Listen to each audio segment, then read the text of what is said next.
bank, its agents, brokers, dealers, trustees, investors, transfer agents, assignees, assigns, employees, successors, and legal department, et al. I, Derek Chaton Gonzalez, present this notice as the attorney in fact for and on behalf of the Derek Chaton Gonzalez Estate and Trust, probated June 27, 1984, as evidenced by the State of Arizona State Registrar, Chief Probate Officer Grace Sadie Delise Manning, and affirmed by way of public record, warehoused, and archived in the State of Arizona Department of Health Services vital records, certificate stock number XXXXXXXX2612, adjoined account number XXXXX0912, recognized and validated by and through the International Monetary Fund, IMF, Financial Crimes Enforcement Network, FinCEN, F-Bar-X, receipt number FX19000035601, BSA identifier 31000141265 Notice, I, Derek Chaton Gonzalez, am with the authority and duty bound to make an observation, create a record, and report said record to my principals.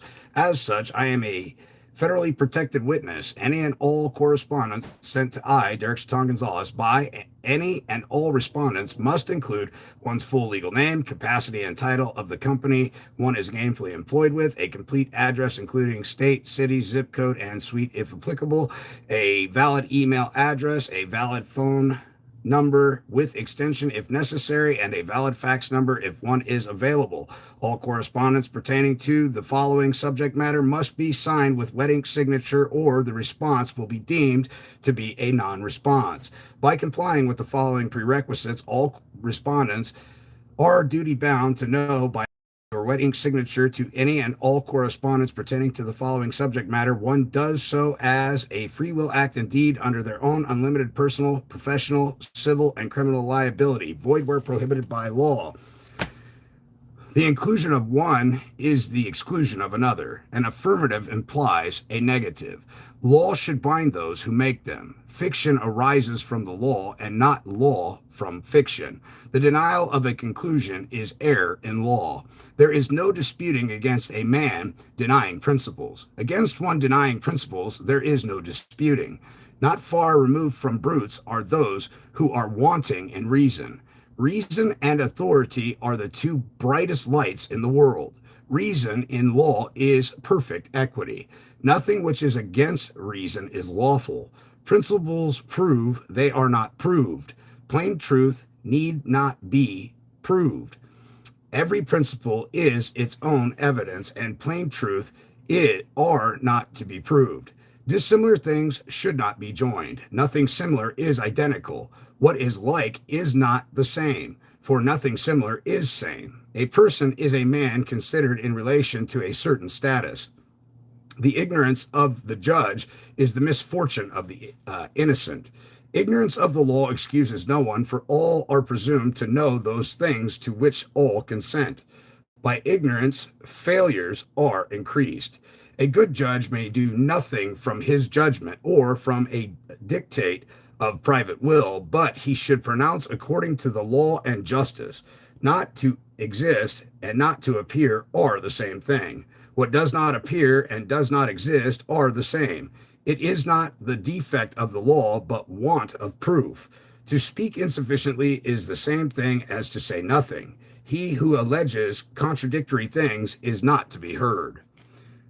The Constitution for the United States, Article 1, Section 10, Clause 1. No state shall enter into any treaty, alliance, or confederation, grant letters of marque and reprisal, coin money, emit bills of credit, make anything but gold and silver coin, a tender in payment of debts, passing a bill of attainder ex post facto law, or law impairing the obligation of contracts, or grant any title of nobility. What is money in America? Most people know that gold and silver is lawful money in the United States according to our founding fathers and the United States Constitution. One cannot lawfully redefine money without an amendment to the U.S. Constitution. I can argue the Federal Reserve notes are not legal nor lawful using the law and court cases. I would have to write another book to present the evidence. However, for the purpose of teaching you the real bank loan agreement, we will call Federal Reserve notes legal tender. It would take too long to explain how Congress passed bills taking away gold and silver and submitting them with Federal Reserve notes, or substituting them with Federal Reserve notes. It suffices to say that they did it. Instead of the government creating the money, the banks created it. How did the banks create money? The Federal Reserve Bank of Richmond publication, Your Money, says Federal Reserve banks pay 2.5 cents for each note produced by the Bureau of Engraving and Printing. Page 12. The bank buys $100 of cash for 2.5 cents, making a profit of $99.97. The Federal Reserve Bank of Chicago publications, Two Faces of Debt, says Federal Reserve notes are liabilities. Page 4. A liability is a bank debt or an IOU. Rockefeller got the money for free for the cost of printing the money. This is how the Rockefellers got so rich. He was a smart man. The bank his family owns creates money. No wealth is produced. It is simply shifted out of your pocket and put into the bank's pocket. The bank gives back some of it to get the Congress, judges, and sheriffs elected, ensuring more laws are passed and enforced in favor of the banks. Greed and the love of money run this country. According to the court case years ago, judges would have ruled that the Federal Reserve notes are not lawful money. What did the bank do? They simply redefined the word money and made the definition mean the opposite of what lawful money used to be. Gold and silver are assets and could never be liabilities. Years ago, you could exchange a Federal Reserve note for gold or silver, but not today. Today, if you ask the bank to give you real money for a $10 Federal Reserve note, they give you back 10 $1 Federal Reserve notes. A Federal Reserve note is the opposite of gold and silver, asset. The paper money is a bank liability for the real money. It is a bank IOU. For every dollar the bank prints, the non-bankers are forced into one more dollar of debt, owing the bank more money and interest. It is like the bank's printing money, and for every dollar they print, they buy something while having you repay the bank principal and interest on the money they created. The banks cannot lose. The Federal Reserve Bank publication simply redefined money to mean the opposite of what the traditional meaning was. A simple illustration. Years ago, cash was scarce, so people used horses like currency. They bartered. The bank had a better idea. Instead of using a horse as currency, the people gave the bank a $500 horse, and the bank created $500 tokens worth $1 each. The bank received the horse for free by creating 500 new tokens and giving you the new tokens. People use the tokens as money instead of using horses like money. Tokens are really banknotes owing cash.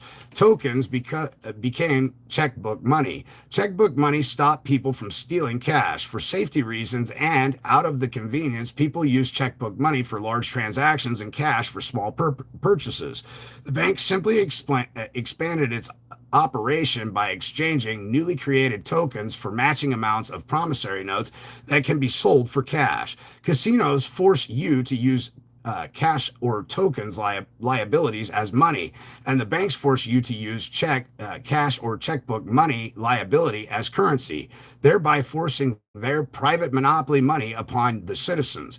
The people did not see the banking secret. When the bank created new tokens and exchanged the tokens for horses, the bank ended up owning all of the horses for free. It was so profitable that the bank expanded their operation, exchanging nearly anything of value for newly created tokens. Soon, the bank owned nearly everything. They learned that counterfeiting works better than outright stealing. Key lesson: any asset, farms, ranches, cattle, gunpowder, horses, cars, cash, promissory notes, liens on houses, gold, silver, diamonds, or anything else of value can be bartered and traded just like money. A bank token by itself has no value. The proof is that no one will accept a check liability token that cannot be cashed. The bank must receive an asset from us for free that has equal value to cash and can be quickly sold for cash to match the newly created bank tokens liabilities so that the people will accept the token as money. The banking monopoly forces the token as a medium forces the token as a medium of exchange by only accepting cash and tokens to be deposited. Unless one deposits promissory notes and the currency created the deposit is returned to the depositor as a loan. The Federal Reserve Bank of Chicago Publications Modern Money Mechanics, page 2, uses the logic that if people use tokens in place of cash, then only cash and tokens need be considered money. The Federal Reserve Bank is wrong, and here is the proof. Cash is an asset. Tokens are bank liabilities representing the value of the matching asset earlier deposited, creating the token, checkbook money. The token is the substitute for the earlier deposited asset. The asset gives the token value, so the correct conclusion is that only assets are money and liabilities represent a substitute of the asset earlier deposited. The bankers have a secret. If you deposit cash asset, the cash becomes the bank's property, and they owe you back an equivalent amount of cash or checks. If you deposit a promissory note asset, it becomes the banker's property, just like depositing cash. The banks know you cannot create new deposit liabilities, tokens, IOUs, checkbook money without first depositing or loaning bank an asset, cash, check, promissory note to create the bank liability, checkbook money. This bank liability becomes a token substitute for the real money, which is a bank asset. They deposit your money, promissory note asset, and they keep the money asset. They use your money to create a matching amount of private bank money liability. They then return your deposit back to you as if they loaned you other people's money, hoping you do not find out they loaned you your own money. The proof is in the Modern Money Mechanics, page 2. Just as a token is a casino liability, checkbook money is a bank liability. The publication states this is a transaction concept of money.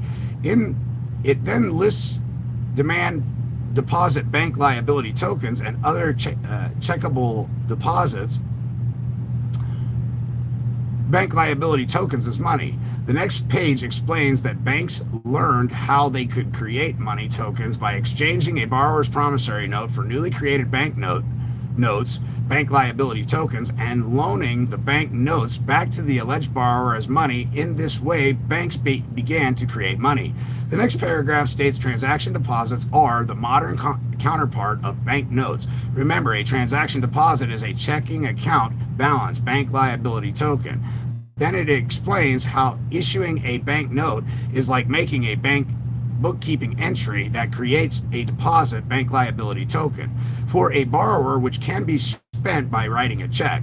The check merely transfers the funds tokens from your checking account to another checking account. Both the deposits and the bank note are bank liabilities used as private bank money tokens. The bank liability is spent like money and is used in place of cash. They use private bank money like cash.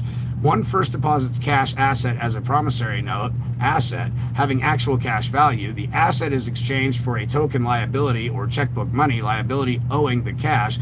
Every dollar deposited is matched with a new bank liability or token. Now the depositor spends the token like money because the real money was exchanged for a substitute liability token. No one will use the token as money without first depositing the asset, so one can cash the check. The token is dependent on cash behind it if it is to be used as money, thus proving the real money is a bank asset, cash, and not a liability token. Creating new money proves that they did not loan you other depositors money. A token is not legal tender because it is owing cash, which is the opposite of cash. Modern Money Mechanics gives the details explaining that the bank did not loan you other depositors money. Richmond Federal Reserve Bank publication, Your Money and Our Money, claimed that demand deposits, traveler's checks, and interest-bearing accounts are not legal tender, even though they are usually accepted in payment for purchases for goods and services. These publications admit that they loaned you a bank liability called a demand deposit or checkbook balance traded by check. Modern Money Mechanics explains how the promissory note is exchanged for credit in the borrower's transaction accounts, thereby creating new money. The new money is then given back to the alleged, my apologies.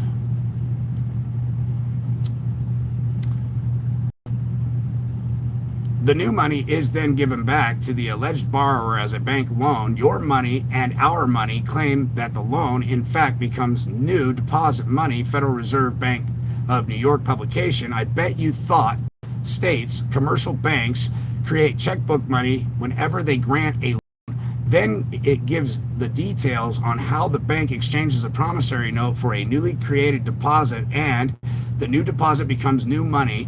The publication then explains that checks are not money.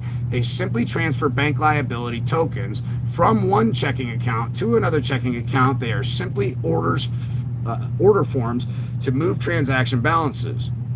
The banks want tokens as money because the borrower will not know the tokens loaned came from the other depositor's labor, or if the bank exchanged your promissory note for newly created tokens, loaning you your own labor money back to you. If everyone only used cash as money, issued interest-free by the government, the bank could only loan other depositors money. By exchanging the promissory notes for tokens, new money is created. The banks received money or actual cash value for free from the alleged borrower and returned an equal amount of actual cash value back to the same borrower as a bank loan. The economic effect of stealing and counterfeiting could be stopped if we all stopped using credit cards and checkbook money. This is why the bankers are pushing for a cashless society where only checkbook money is used, giving the bank absolute control over you. I know of no other business like this. The borrower hands you $100,000. You hand the $100,000 back as a loan. The borrower repays the $100,000 plus interest. We should all become bankers, judges, police, or lawmakers in order to benefit from this system, or hire legal counsel to give us equal protection, or vote out anyone aiding and abetting the bankers. The bankers do not fear you suing them if they control the judges. They fear an informed populace agreeing that our founding fathers' Constitution prohibits such banking system. We can never vote out the politicians aiding the bankers until we get enough brochures and cassette tapes copied and distributed and people reading this book. We need informed voters to correct the problem. Whoever owns or controls the media controls the money and the government. Our brochures, tapes, and this book will become our media to expose the ugly truth about our banking problem. Conclusion: any asset is money. A car, a house, cash, promissory notes, liens on a car or a house, anything that has value that you own and can trade is money. The banks created a monopoly, forcing you to transfer your assets to the bank for free. The bank gives you back an equal amount of private bank tokens representing the value of the asset. The bank can only accept cash or tokens as money, forcing private bank liabilities, IOU tokens, to be used as a substitute in place of the real money, i.e. car, house, or promissory note. In the process, the banks obtain the nation's assets for free through money creation. Then the banks loan us back the substitute money liability representing the money the bank just took from us. The Constitution our founding fathers gives us equal protection and gold and silver as currency, and prohibits credit bank token liability IOUs. The citizens are not forced to transfer their assets to the bank for free to obtain money. One cannot redefine the constitutional definition of money, i.e. gold and silver coin asset, without an amendment to the Constitution or a constitutional convention. The Constitution demands equal protection, prohibiting two classes of citizens. Our founding fathers' Constitution prohibits those who can legally transfer wealth from your pocket into theirs, use it to create money, and loan it back to you. In the future, informed voters will decide if the bankers are right or if our founding fathers were correct. Our job is to tell everyone what the real bank loan agreement is. The bankers know they must conceal the truth. I talked to bankers who redefined words and called checks cash because you can get cash for the check. We know that a check merely transfers money previously deposited. The banks claim that they do not steal nor counterfeit. They redefine it and call it good business or monetizing. Monetize means to make into money. They made the asset, house, promissory note, cash into checkbook money tokens by matching the value of the asset with new tokens economic effect is similar to stealing and counterfeiting, but monetizing sounds legal. Redefining words does not change the economic effect of the transaction.